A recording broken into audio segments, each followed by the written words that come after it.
Welcome to the Book Club interview. My name is Scott Hollister, your host, where we read a book a week and then interview the author on topics such as business, real estate, and life.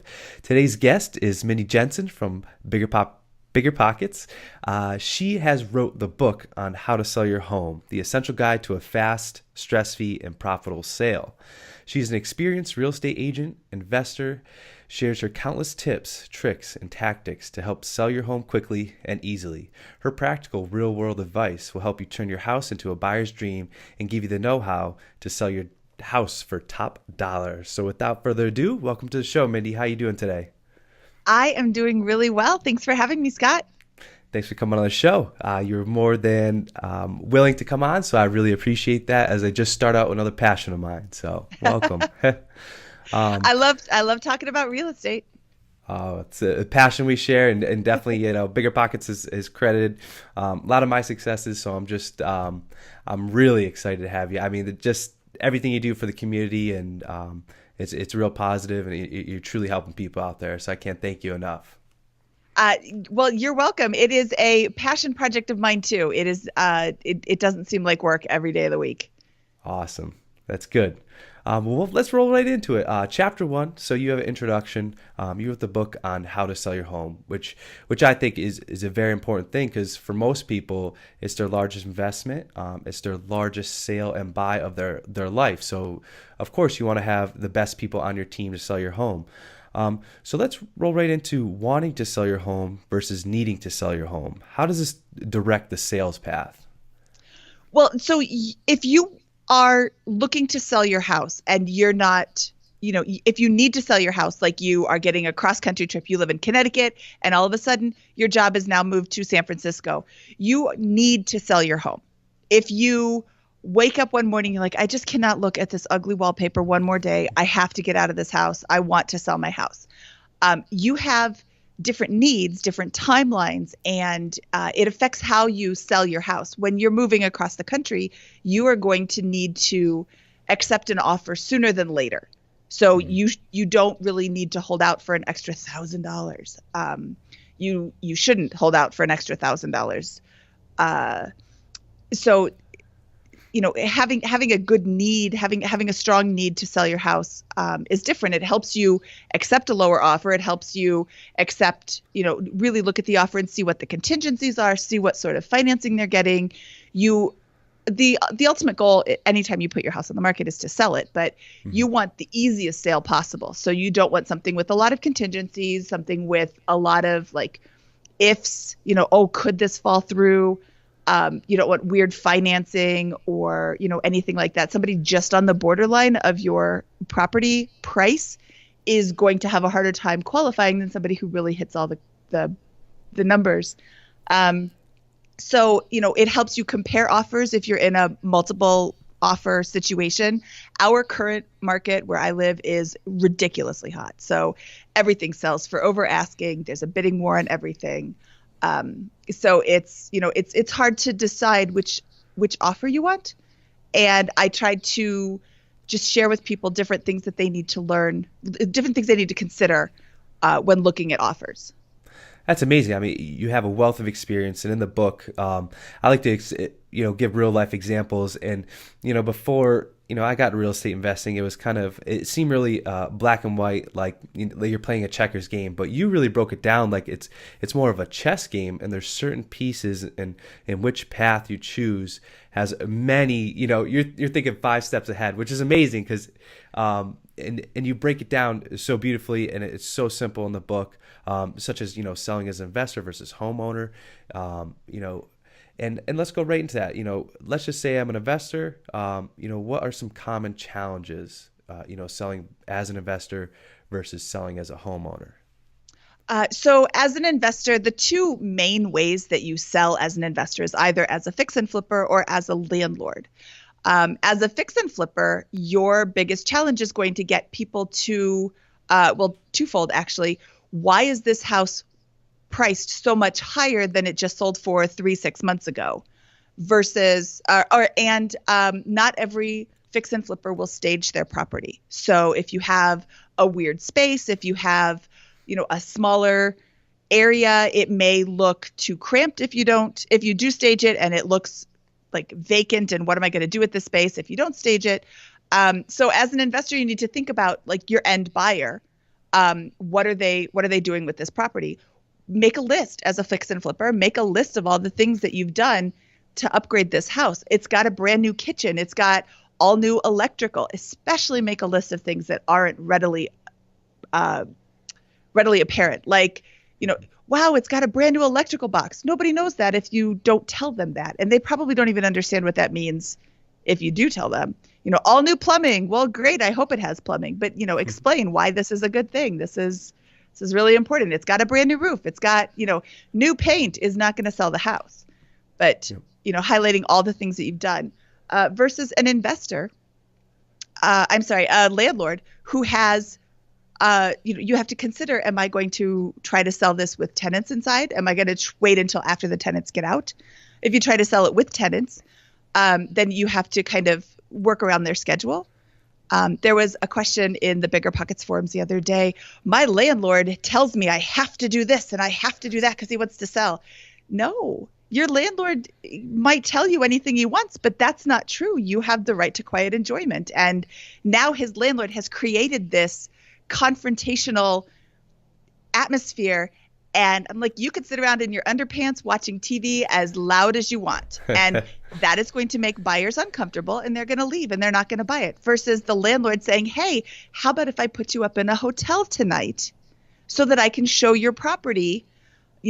Maybe I'll send a cleaning service over to help it really shine. And, can I take you out to dinner? Or just a couple of $100 will make you want to help your landlord out. It makes you want to show your property. It just makes a better experience for everybody involved. On the other hand, if you don't have a tenant in the property, then you don't have to deal with any of that. You go in, you clean it once, you show it as many times as you need to sell it, but you're not collecting any rent. So it's kind of a give and take. What's the most important thing for you? But there's ways around everything. Of course. And you come up with creative ideas to make the situation work. And I think that just shows your resourcefulness as an investor, which I think is one of the key skills to possess.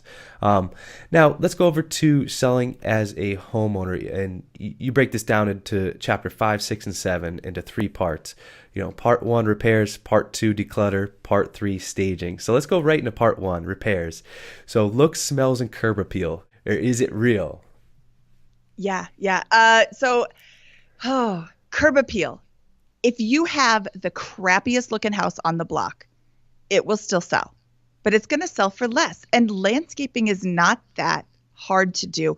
A few flowers in a flower pot on the porch, cutting back all the dead stuff, picking up all the twigs and leaves, and depending on what season you're trying to sell in, spend a couple of hours in the front yard and tidy it up. One of the things that I love as an investor, and I hate as a real estate agent selling for an owner occupant, is a really crappy looking front yard, because my owner occupant buyers will say, ugh, what a dump. I don't even want to go in. My investor side is like, hoo-hoo, that looks awesome. That looks like money. I re-landscaped my entire front yard for less than $500. I mean, the entire thing. I cut down all the trees. I cut down all these weird bushes that were overgrown. It had been a rental for a long time. So I cut down everything. The trees were growing into the sewer. I feel like it's Earth Day today when we're recording this. So I feel like I should preface this by saying the trees were causing damage and they were dying. And it wasn't just like, oh, I get rid of all the trees.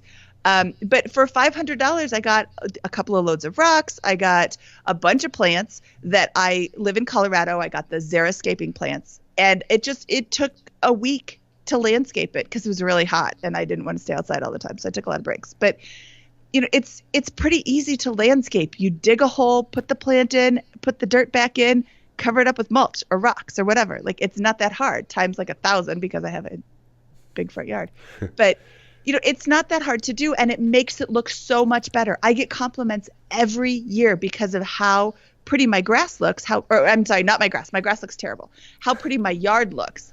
I just put black plastic all over the grass. I've been trying to grow it forever, and it doesn't work in Colorado. So, but natural plants, it's really easy to make the yard look decent, and it's not that much harder to make it look really great. So, start on the outside, make it look pretty. Give the front door a nice coat of paint. When you walk inside, look around at what looks dingy and dirty, and a repair, in my opinion, is also like painting. You're repairing the dirty looking walls or whatever. And a fresh coat of paint is one of the cheapest things you can do to make your house really look beautiful. It takes a gallon per room, a gallon-ish per room, and $35. Always get the really good quality paint, excuse me. I painted with really crap paint once, and it took like 5 coats. I did not save any money because I ended up buying, twice as much paint. It just doesn't cover well. Go with the Home Depot Bear paint. I don't get any money from them. It's just a really great paint. Yeah, that is a great tip. Yep, you learn your lesson once with some bad paint. Yeah. So just in general, walk around the house and look and see what doesn't look great. You Great. need to make repairs. Make the repairs. What have you been living with that somebody else will be annoyed by? Fix that. Well said. Yeah, at first impressions. I mean, you hit it right on the head with that one. But it's funny. I love how you're wearing 2 hats, as an investor and as an agent. That's great, though. You see that creative eye. So let's say we paint that fresh door. We're walking in the house. So decluttering the house. So what's relevant to the sale? So one of the big things is to take away anything personal. If you've got a wall of pictures going up the stairs that's like all your family, take them down. Put 1 painting or 2 pictures of random stuff. Nobody is buying your family's pictures. Nobody is buying your decorations, your kids' artwork on the refrigerator. They want to buy the house. So let the house shine and not detract from it by having all this stuff around. I saw one house, they had 3 couches in the regular sized living room, and it was very cluttered looking. Even though there wasn't a bunch of stuff on the couches, it was just very cluttered looking because there was so much stuff in there. And I do tell this story in the book. I walked into a house and literally every wall had 100 paintings on it, or paintings or pictures or like that Hobby Lobby decorative stuff. And I was walking around. I said, I really like the layout of the house because I can see past all this stuff, but I do not want to spend the next 3 months filling in nail holes and repainting everything. And it was really, I couldn't believe their agent didn't tell them to take all this stuff down. I mean, you're moving anyway. Get a jump start on packing because nobody wants you to stay with them after they buy your house. Well said. That, I don't know if you watched The Office at all on Netflix, but I just came across that episode last week where Jim bought his parents' house and that clown painting was like fixed to the wall. When you explained all those photos, that's great. So any tips for, decluttering the kitchen or bath? Because, a lot of people talk about how those, typically sell the house as, the main feature. So any tips you could give for someone, selling a home and, really make that kitchen or bath shine? Yeah, actually, let's start in the kitchen and open up every cabinet. What are they seeing? If you have shopped at Costco and stocked up and you have just every inch filled, it looks like there's not enough storage space. If you open up your glass cabinet and it's got 500 glasses in there, first of all, you don't need 500 glasses. How many people are in your house? Times 2, and then pack everything else away. Again, you're going to have to pack anyway. You're leaving this house, so get a head start on packing. When you open the cabinet and there's 10 glasses in there, oh, look at all this space. But you open the cabinet and there's 50 glasses in there, like, oh, am I going to have enough storage space for my stuff, even if you don't have 50 glasses? So open up the cabinets. If you are not going to be able to eat all of that food, do you really want to move it? Like donate it to a food pantry or give it to your friends or, start eating it. I really think that you should start thinking down the road, especially if you want to sell your house versus needing to sell your house. You can look down the road and say, okay, I want to sell it in the next 6 months. Start going through all the cabinets, the refrigerator, the freezer, like everything, and just get rid of food, only buy what you need, and start packing everything up. Okay, now close all the cabinets and look around the countertops. You can have 1 appliance, maybe 2 if it's a really big kitchen. You want your countertops to look like there's nothing on them. So you can have a coffee pot. That's a normal thing. You can have a toaster if it's a big, but like your food processor, your blender, all of those things, tuck them under, pack them away, whatever.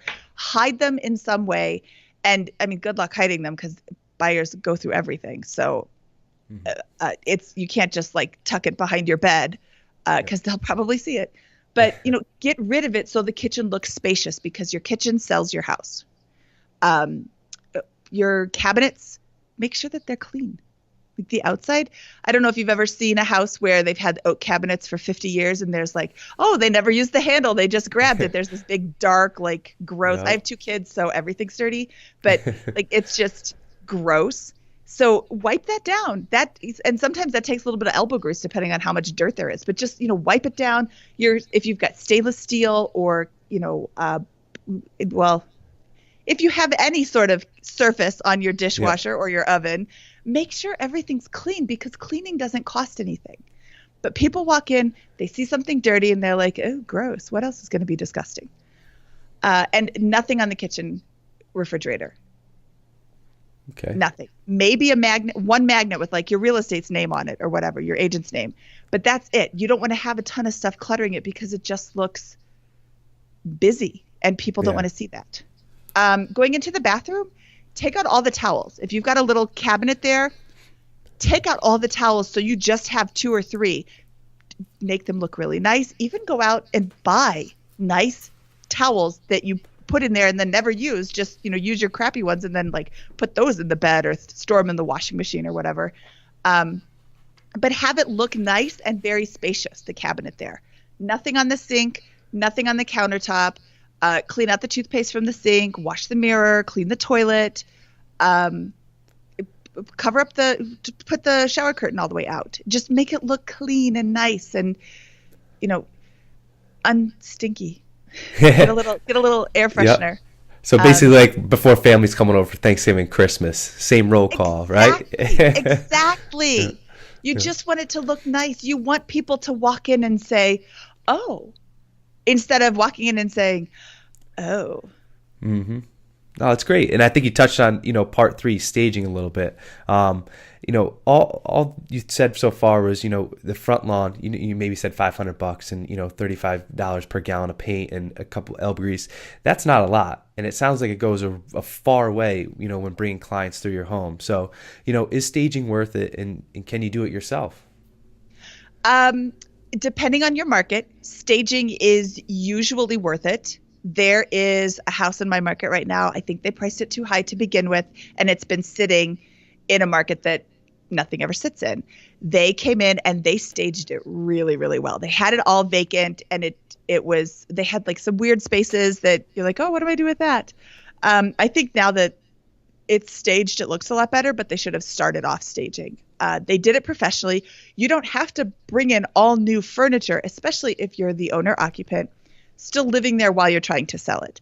You just want to make it look nice. Like think of your grandma's house. Even if the house is outdated, it's still clean. It's still tidy. All of the things are put away and you walk in and you're like, oh, like that white carpet is 20 years old, but it looks brand new because she takes care of it. It doesn't necessarily matter that your house is outdated. It's obviously not going to sell for a brand new updated house price, but having a clean house trumps so much of the outdatedness. Great. And there's a buyer for every house. Interesting. Yeah, let's talk about weird spaces. I heard you mention it a few times. So let's say you have a weird room. What's your expert opinion on how to stage it? Is there like a typical weird room that you see? No, that's the problem. Weird rooms are just like this random thing. And you're like, oh, what do I do with this? So, really take a look at it and say, what would I do with this room? Or what do you do with it if it's your house you're trying to sell? What do you do with that room? Oh, that's our spare bedroom. Great. Then make it up as a spare bedroom. Make it up as a baby's room, especially if it's really small. Borrow a crib from somebody. Put a couple of baby toys in there. Your buyers don't need to know that you don't have a baby. All your kids are teenagers. Well, great. But, weird spaces you need to give buyers an idea of what they can do with it. So an office is always a good go-to, a reading nook, like a comfy chair, a couple of low bookshelves. And I mean, even then you don't have to spend a lot of money on them. Go to IKEA, go to Target and just get some small little thing, or ask your friends if you can borrow some of their furniture for a few weeks to, show this off. clean and tidy is the name of the game. You don't want to overwhelm people with things. So a baby's room is a really good one, an office, a reading nook, a playroom, kids' games. If you're, are you in a great school district? Are you looking to attract families, or are families like generally attracted to this neighborhood anyway? Then, go with more of like the kids' room or the play area. Here's where we keep all our board games. I mean, you can go to the thrift store and buy 50 board games. It doesn't matter that there's no pieces in it if you just are stacking it up to stage. They're like $1. Yeah. Oh, those then are great you drop tips. them off you drop it off at the thrift store when you're done. There you go. Full circle. Now, it sounds like you're a great agent. You're definitely someone I would look for in my market. Is that how you advertise yourself? Do you tell people, this is the skill set I have, and do you, recommend and work with them through staging the property? Staging is actually not my best suit. So I recommend, I can walk through the house and say, okay, let's clean this up. Let's tuck this away. Let's, do all of this. And I can recommend a lot of decluttering ideas, but for staging, I'll give them some ideas for what they can do. And then I have somebody I can recommend if they would like to, go full on. I haven't used a lot of staging services personally. I mean, a lot of people, it's just, this is where you live. The way you live is most likely the way that other people are going to live too. Okay. Yeah, no, great. And moving on to, chapter 8, disclosure statements. Very large topic.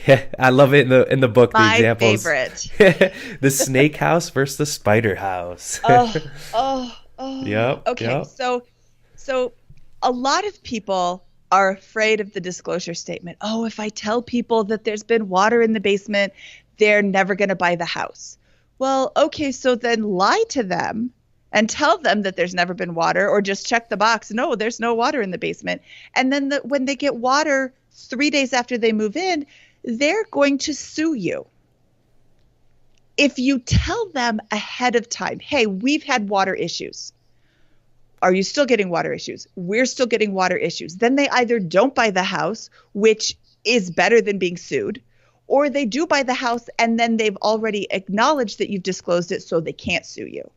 So instead of looking at it as, well, now nobody's going to buy the house, look at it as, now nobody's going to sue me because I've disclosed all the issues.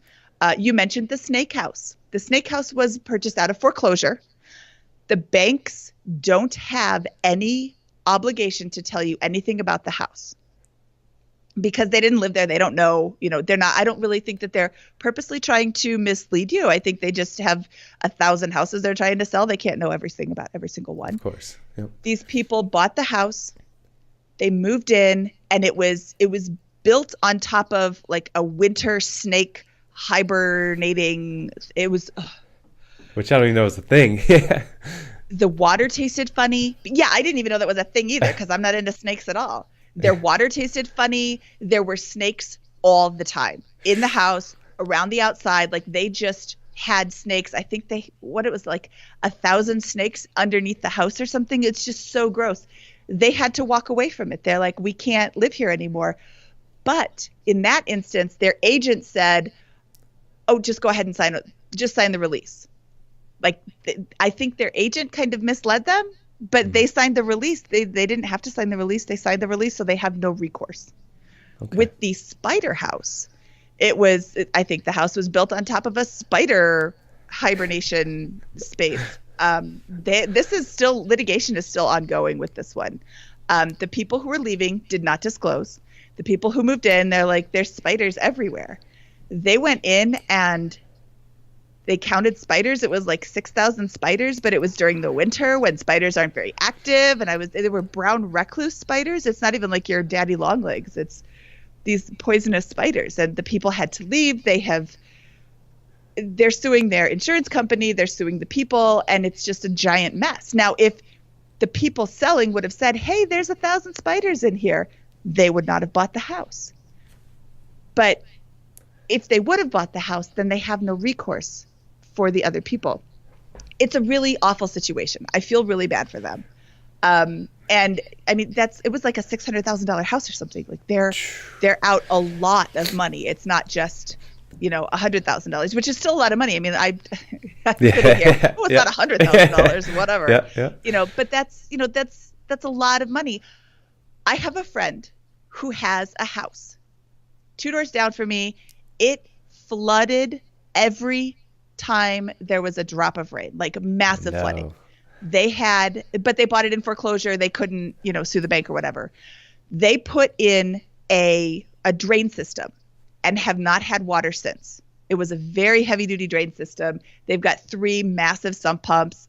And now they're thinking about selling. And I said, you need to disclose this, because when you disclose, I had this done. I had it done 3 years ago. I have not had any water since.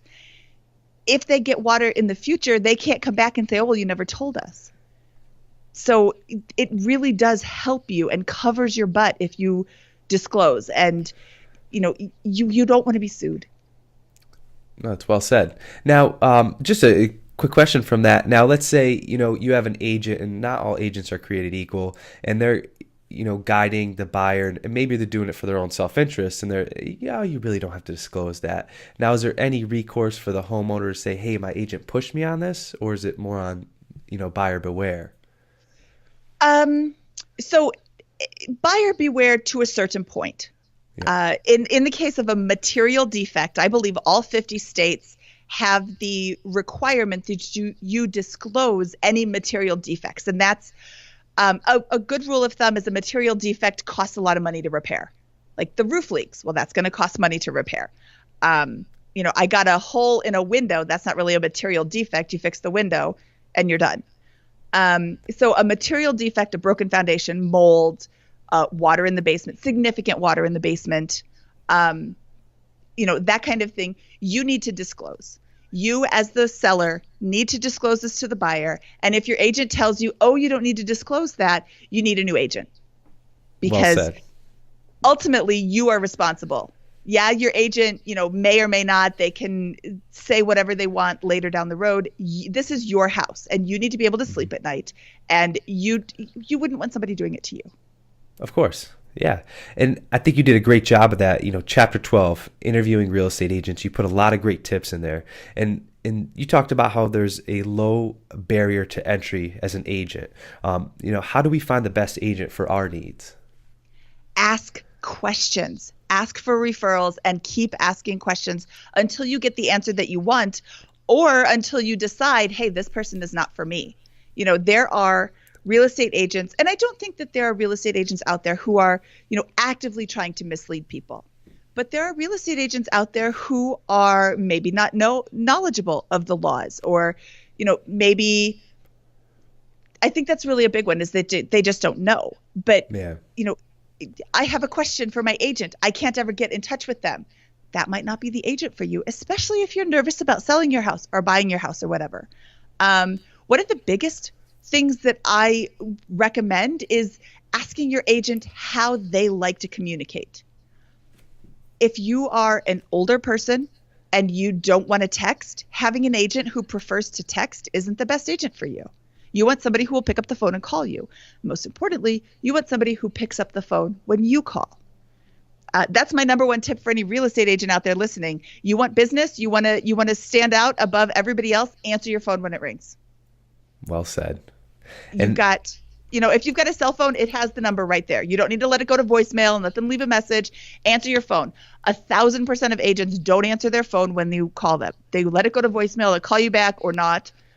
Answer your phone. Yep. And that's great. I mean, you just went over some of the best questions for your agent, communication, really trying to find someone who can fit your needs. So let's say you're talking to a new agent yourself, perhaps when you just, got in. What advice would you offer, just starting on the business, just taking, a 12-week course, passing your test, and just getting thrown right into the mix? Well, I'm assuming that you have already discovered which agency you want to work for, and you now have a job there. Yep. Pick the brain of anybody that will talk to you. After, of course, answering your phone. Take the best sales agent out to lunch. What can I do for you? How can I help you? Can I host open houses for you? There's a surprising number of people that go to open houses, have never spoken to a real estate agent. So you're sitting there as an agent at the open house. Somebody comes in. Oh, do you have an agent? No, we're just starting to look. Well, here, let me help you out. I can set you up with listings. I can show you houses. Oh, that'd be great. Just talk to people. Number 2, it's actually my number 1 tip. No, I guess it is my number 2 tip after answering your phone. Get a name tag that says like Bob Jones, real estate agent, and wear it everywhere, because nobody is going to walk up to you and say, hey, do you know any real estate agents? But they'll notice your name tag, because you always notice somebody wearing a name tag. You're like, oh, real estate agent. Oh, hey, I was thinking about selling my house, or hey, I'm thinking about looking for a house, or my friend needs an agent, or, whatever. Nobody is going to ask you what you do, but they'll talk to you when they see the agent sign on your chest. Wear it all the time. There you go. Put it on, even to the grocery store? Even to the grocery store, especially to the grocery store. 'Cause there's a lot of people there that need to sell their house. Wear it all the time. It's like your watch. Don't leave home without it. That's very important. Yep. Yeah, sorry. American Express. There you go. Yeah, those are great tips. Just starting out, leads are, probably everything. And it's just a numbers game. The same thing with offers. The more throw out, the more you're going to get back. Now, moving on to listing options, pros and cons, for sale by owner, flat fee, and then, using an agent. Okay, so I have sold 2 houses FSBO, and they are a bit of work. So if you're not comfortable talking to people, if you're not comfortable negotiating the price of your house, if you're not comfortable with all of that, then that's just not the option for you. If you need to sell quickly, that may not be the option for you. So if you have that cross-country move and you have a timeline that you have to be in San Francisco, maybe selling your house in Connecticut FSBO in the middle of winter is not the best option. If you've got a super hot market, FSBO is great. Throw it on the list, throw it up, and see what happens. There are statistics that say, and I don't have those statistics right in front of me, but houses sell for lower than the regular, like than the going average when they sell FSBO, and it typically takes longer to sell FSBO. So again, if you need a really quick sale, it's not the best option in most cases. If you are just sick of your kitchen and you're not sure where you want to move, you're not sure what you want to do, throw it up on FSBO and see what happens. Because if you do get a really great offer, that's awesome. And if you don't, you haven't started collecting days on market, which is the amount of time that the property has been listed. And the days on market starts as soon as you list it on the MLS, the multiple listing service. So in a market where typically houses sit for about 30, 60, 90 days, and yours is sitting for 90, 120, 250, it starts to look like something's wrong with your house. If you threw it up on FSBO and it's just sitting there for 20, 30, 60, 90 days, it doesn't count as those days on market because it's not on the MLS. So that's a good way to test the market if you're not quite sure if you want to sell it or you don't know how much it should be listed for. You list it high and see what happens. I don't recommend listing it high and seeing what happens unless you're doing it FSBO and you don't have an urgent need to sell. The flat fee MLS, I've sold this way too, and it's a step above FSBO where you have an agent who lists it for you for one flat fee, $500, $1,000, something like that. And then they don't really do anything to help you with the sale. They put it on the MLS and then they step away. So you're doing all the showings. You are negotiating the price, maybe through them where you will say, no, I don't want this. The agent will make an offer to them and they pass it along to you, but they're not really giving you advice or representing you. So it's a step above and it gets it seen by the MLS, which is where everybody's buying pretty much. And then a full service agent, if you have an urgent need to sell, you should go with a full service agent, in my opinion, because they know what you should. I mean, get a really good agent. Don't get a not so good agent if you have you have a really urgent need to sell.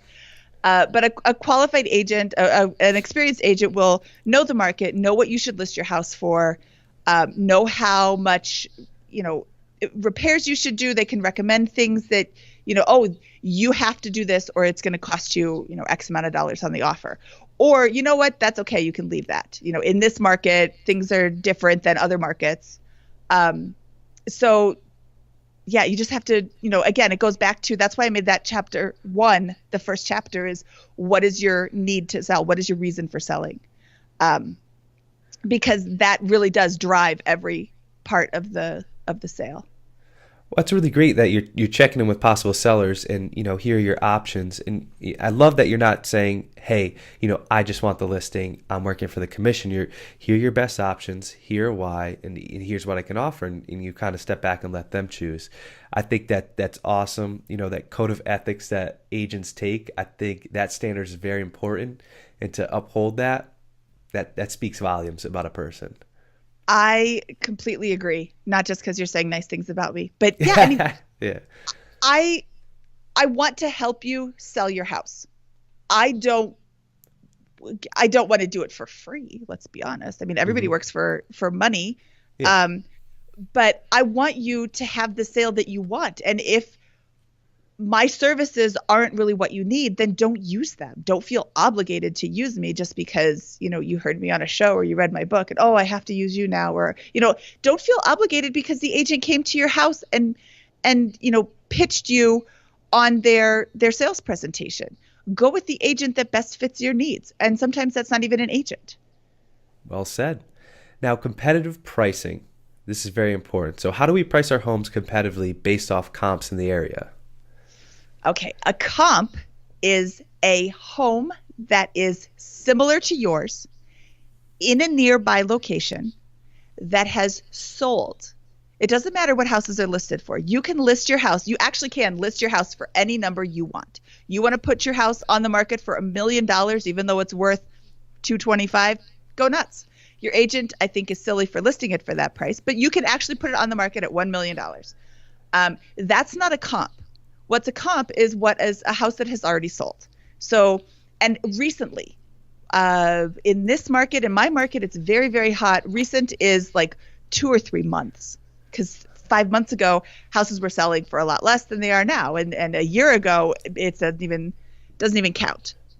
Mm-hmm. And you want a similar house. My 2-bedroom, 1-bath house is not going to be worth the same as a 5-bedroom, 4-bath house. So, and the one across the city in, the gated Tony community isn't going to compare to mine that's in like the middle of downtown. So you want something in your immediate area. You want something similar to your house, and you want something that is sold, because that's what the appraisers are looking at. You look at this information and you say, okay, all of the 2-bedroom, 1-bath houses in my area are selling between $200 and $225. Okay, that means you need to list between $200 and $225. Honestly, I think you should really look at what the 200s are selling for. Oh, look, they have the old cabinets and the old kitchens and the old bathrooms. The new ones have been all remodeled and they look much nicer. Oh, mine's not so nice. List towards the 200. Just because the same 2-bed, 1-bath house sold for $225 doesn't mean yours is worth $225. And you do yourself a disservice by listing it at $225. Oh, they can always make me a lower offer. No, they're going to think that you guys are too far apart and they're going to go someplace else. So list your house at what you reasonably think that you can sell it for. Interesting. Now, in terms of photography, any pro tips? So my husband is a really great photographer. If you are listing your house FSBO, or you are listing your house with an agent, you can walk around and take pictures. Look at, if you're a good photographer, if you've got a good camera, walk around and check them out. Put them on your computer screen and see what they look like. Oh, that's blurry, that's dark, don't use those. Oh, wow, that looks really beautiful. Use the pictures. If you don't want to do this, if none of your pictures turn out, if you're just a bad photographer, hire somebody to take pictures, because everybody's search starts online now.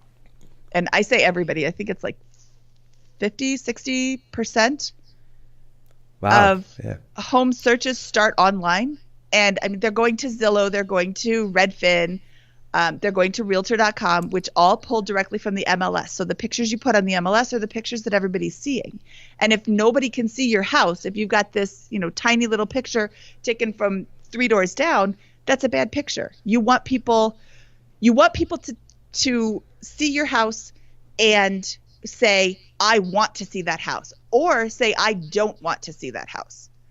This is something that I really feel that I differ from a lot of other agents. Oh, we want to get as many people through the door. No, you want to get as few people through the door as possible. You want people who want to see your house. So the pictures that you're taking should be an accurate representation of your house. They're not buying the house online. They're buying the house that they see in person. So when you make your little tiny bedrooms look like these giant, amazing, spacious spaces, and then they come in and they're like, wait, what is this? This is not what was on the picture. I'm leaving. Well, then you had to get the house already. You had to leave the house for the showing. You had to do all these things. You want people who want to buy your house, in your house, looking at your house. That's amazing, because you think most people would just market it, put it the best in light, and and you want it to look nice, but you want it to look accurate. well said. Now, in terms of, you talked about preparing your home for showings. You talked about the challenge of selling condos. So let's go into condos. What are some challenges that a seller might run into? Oh, here we go. Typically, a condo is considered warrantable if no single entity owns more than 10% of the units in the project, at least 51% of the units are owner-occupied, and fewer than 15% of the units are in arrears with their association dues, and the HOA is not named in any lawsuits. So it's not as scary as it sounds, but if you have some condo buildings in Florida in particular, the market kind of fell out in 2007, 2008, and investors were able to snap up those condos because they wanted anybody to be in there and paying their dues. And so you have a lot of buildings that are more than 49% non-owner occupied. That's usually the biggest reason that a condo building isn't warrantable. So that's a big problem, is that people can't get a loan to buy your property. And a lot of times, if it's unwarrantable, you can't get a conventional loan for it either. Oh, really? So you have people that are paying cash. So if you're paying cash, then you are you're typically, your buyer pool shrinks, and then so does your offer. Which makes it tough to sell your home. Yes, it makes it tough to sell your home. Now, the dreaded contingency, so inspection, appraisal, mortgage. Before we move to selling our home in the interview, what are some inspection clauses that you look out for? So I like a short inspection time. As when I am representing the seller, I don't want the buyer to come in and say, oh, I want a 30-day window to inspect the house. It's not that I'm trying to hide anything. It's that is one of the biggest reasons why houses fall out of contract. I don't want to take it off the market for 30 days only to have it fall out due to, it needs a new roof. Well, I don't want to deal with that. I'm canceling my contract. Basically, the inspection is the out. Pretty much anything goes. You don't have to have any particular reason. You can just say, I had the home inspected. I don't want to continue with the contract. Please let me out of my deal and return my earnest money. And you want that to be a shorter window, like 5 or 7 days. That is a really big one. The mortgage appraisal or the mortgage contingency is not such a big deal. Most people are buying a house with a mortgage. The house has to appraise for the offer price or more, or the mortgage company will not write a mortgage for the property. And then the appraisal contingency. So what I have seen is that people will make an offer. The house is listed for $225,000. They will make an offer for $275,000. Ooh, I didn't know I could get that much for my house. That's amazing. I'll accept that offer. And they have an appraisal contingency. Well, it doesn't appraise for $275,000 because it isn't worth $275,000. It appraises for $225,000 or $227,000 or whatever it does. Now you, as the seller, have the option of reducing the price down to $227,000 or whatever it appraised for, or losing the contract. Well, the appraisal comes at the very end of the sales process. So having an appraisal or having such a high offer is actually not the best choice for you as the home seller. And if somebody does this to you, you can counter with, I will accept your offer of $275,000, but the house only has to appraise for what I listed it at, which is $225,000. you, if it doesn't appraise, then you're just going to have to bring that cash for closing. You can't get out of the property using the appraisal contingency when you've made such an outlying offer. Now, you may have had an offer for 230 that didn't have all these weird inspection contingencies or, these weird other things. You could have had this nicer offer, and now you have to bring your money down. You're bringing your sales price down because they had this. That guy's gone now. You're now only dealing with one person.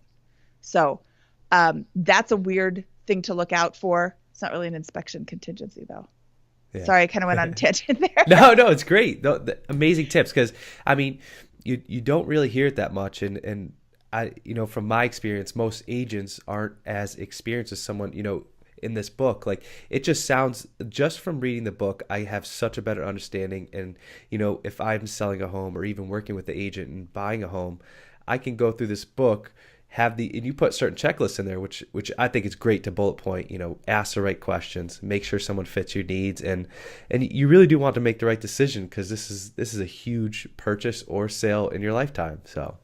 It is. And, going back to the low barrier of entry to getting your license, I actually did some research on this, and the state of Colorado, where I am licensed, requires 168 hours of coursework before you can take the test. And there are some states that require as little as 40 hours of coursework to take the test. And then, I don't really feel like the coursework that I took taught me all that much about selling a house. It taught me how to pass the test. So I can't imagine what 40 hours is teaching you. Less than nothing, because now they're making it dangerous, because now you have a license to do, to be unhelpful. You have a license to be unhelpful. I love that. Yeah. Agents are bad. They just, you need to learn how to sell houses, and you can't learn that in 40 hours. You can't learn that in 2 years. Most states do have a requirement where you have to hang your license underneath a more experienced agent. And then for all the new agents out there starting out, talk to your agents, talk to your employing broker. Every state has a different term for it, which is so stupid. We're all the 50 United States. Let's have 50 United terms. But talk to them, ask them questions, ask to shadow them, ask to review other people's contracts, and, see what's out there and what's going on, and, just be available and learn, because this is the biggest purchase that somebody else is going to make. How bad would you feel if you made a mistake? I would feel terrible if I was helping somebody, buy their house and they made a huge mistake. That would just make me sad. Yeah. No, it goes back to being a good human at the basic needs of it. And I hate to tell you this, but I'm a 40-hour agent. So let's talk about that. Yeah. How awesome was that schooling? Did you feel like you were qualified to help people? Absolutely not. No. And it was great, because, I've been a huge fan of the Bigger Pockets podcast, and I really think that I have an associate's degree in real estate investing from just listening to the podcast. and I kept hearing, Brandon going back and forth, should I get a license? Should I not get a license? And there was a Groupon, of all things. It was $125 for a 2-weekend course in Mass. And I was like, you know what? I'm going to go just for the education. And it was good, because you get to hear the terms that you don't necessarily hear, but in terms of teaching you to be an agent, no. Your book alone. $120? Yeah, it was a good steal. Yes, no, that's an excellent steal. But it's a license to be dangerous. Yeah. It's a license to be very dangerous. Now look at that. Did you take the class and the course, and are you actually licensed? Yep. So what happens is, I actually live in Connecticut, and I took the course in Massachusetts, and it's reciprocal in Connecticut. So I just had to pass the Massachusetts state law and the national exam, fill out some more paperwork and fees, and then I had to hang my license under a broker. But part of my big thing is always education, and that's why I love to read a book a week, and continuing to, and you mentioned it perfectly, hang your license under someone, find a mentor. And I think that's another true way to really learn something and take your learning curve, astronomically fast. Yeah. And, all the help that you give another agent, even if you're not getting paid for it, you're still learning for free. Mm-hmm. You're not paying them to teach you. You go to the agent and let me sit at your open house. Let me come with you.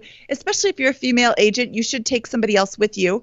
Let me go with you and sit at your open house. Let me come with you on a sales pitch for a seller to see how you do it. Let me review the contract so I can see what they're asking and what they're offering. Let me sit in with you. What can I do to help you out? And there's some agents out there that are so busy. They would love the help. They would love to take time out of their day to talk to you about this because you're interested in learning, because you're also helping them. I mean, how much stuff do you do for somebody for free for no reason, for not getting anything back? It's unfortunately very low. So do this for them. Oh, I'm just hanging up signs. Yeah, you're hanging up signs. And then they're going to talk to you about how they made their first deal or how they did this or, give you great advice. And, you learn so much from the real world. Talk to people. Definitely. And I've probably said this a million times during the show, but that's another great tip. But every bullet point in every chapter of the book, and we'll just sum it up now. I mean, if there's anybody, looking to pick some really solid education up on how to sell your home, Mindy, would you love to tell us where we can get a copy? How to Sell Your Home is available on biggerpockets.com/sellyourhome or on Amazon or wherever books are sold. Great. Pretty big deal now, wherever books are sold. Wherever books are sold. I love it. Almost wherever books are sold. It's in Barnes & Noble, and we're distributed by a pretty big book distributing company, so it's in most every bookstore, which is really kind of exciting to walk in and like, oh, there's my book. You must feel so proud. So let's do a little side note. So what was it like, becoming an author and writing a book? Oh my goodness. It's so easy. It just goes together lickety split. And it's like the best thing ever. It was, to be honest, at the end, you're like scrambling to get all the little pieces done that it was, it was a little alarming at the end. Now I sit back and I'm like, oh, I'm a published author. That's really cool. And I can't wait to write my next book, How to Buy a House. Great. No, that's awesome. Well, I just want to thank you very much for being on the show today. And to our listeners, you heard where you can get a copy of the book. I definitely recommend it. It's a great book. Mindy is a very well-educated investor and real estate agent. And we'll see y'all next time. Thank you very much, Mindy. Thank you for having me, Scott. I had a great time. Thanks. Me too.